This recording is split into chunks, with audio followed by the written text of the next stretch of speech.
An intense manhunt is underway for two men suspected of killing a Cleveland store owner. The clerk was shot several times late last night. Witnesses report two men ran from the scene. News Channel 5's Paul Kiska joins us now. Paul, do we know yet what the motive for this crime was?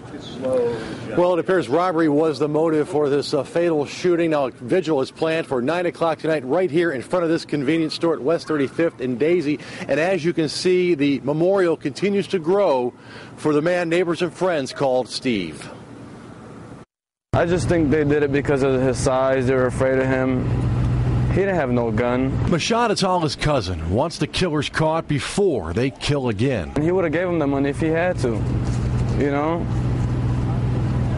Your life ain't worth dying for over a couple $100. What does a store like that make?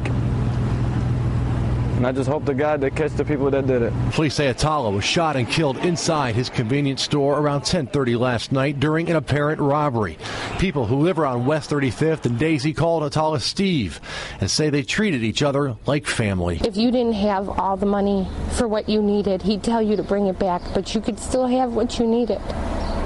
I used to bring him plates of food on the holidays. If we barbecued, he ate good. Melissa Gorman just invited Atallah to Thanksgiving dinner at her house yesterday. The last time I talked to him, I invited him and his daughter for Thanksgiving at my house. His daughter just flew in from overseas.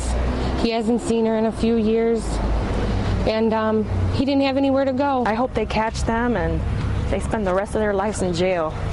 That's just cruel, cold-hearted murder. Atallah's brother was shot in the leg 5 years ago during a robbery inside the same store. Another man was stabbed to death across the street just a few months ago. I don't feel safe.